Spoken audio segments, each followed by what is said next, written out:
Hey guys, I'm Nikki Sizemore. Welcome to my kitchen and welcome back to my channel. Today's recipe is perfect for this time of year. I'm going to show you how to make my French potage soup recipe. So what is a potage? All right, potage is just a thick pureed soup. So I studied abroad in the south of France in college, and it's really where I discovered my passion for food, like so many other people. And of all of the incredible things I ate there, I ate so many incredible things. One of my strongest taste memories was this potage soup that my French mère, my French mom, Michelle, would serve every night before dinner. She would serve me this steaming mug of soup. It was sweet with root vegetables, with aromas of garlic and herbs, and it was pure comfort in a bowl. I can't wait to share this soup recipe with you. It brings me right back to southern France every time I make it, so let's head to the kitchen. First, let's talk about the vegetables in this soup. We need a large sweet potato, an onion, carrots, celery, and garlic. I'm going to chop everything up, but remember, this soup gets pureed, so none of it has to look perfect. Once the vegetables are chopped, heat a 1/4 cup of extra virgin olive oil in a large pot and then add those onions, carrots, and celery. We want to give these a head start because they take longer to cook than the sweet potatoes.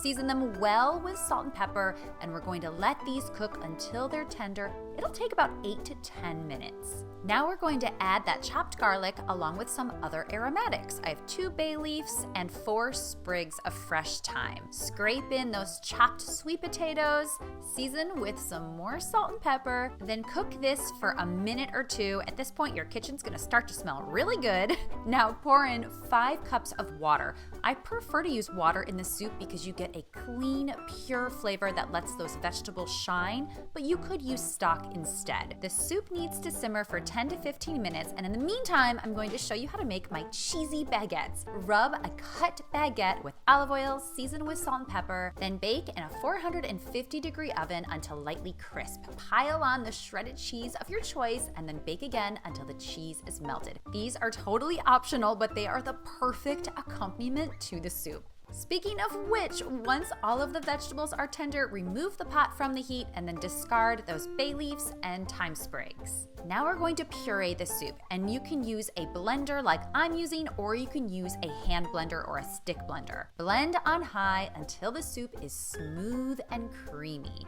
Here is a little secret. We are going to finish this soup with a few drops of fresh lemon juice. A little bit of acid is going to wake up all of those flavors and really round out the soup. Season with more salt and pepper, and now it's time to serve. You can serve the soup directly, or you can refrigerate it for up to a week or freeze it for several months. Now I like to top it with some finely chopped nuts. I'm using pistachios today, but you could go for pecans or walnuts. This vibrant, nourishing, super healthy French potage soup. It's one of my favorite meals, especially in the cold winter months. I hope that you guys will love it as much as I do. Thank you guys so much for tuning in. I've included a link below to the full potage soup recipe. I've also included a link to my website where you can find a ton of other soup recipes that'll keep you warm all winter. Don't forget to hit that subscribe button. Thank you so much for watching, and I'll see you next time.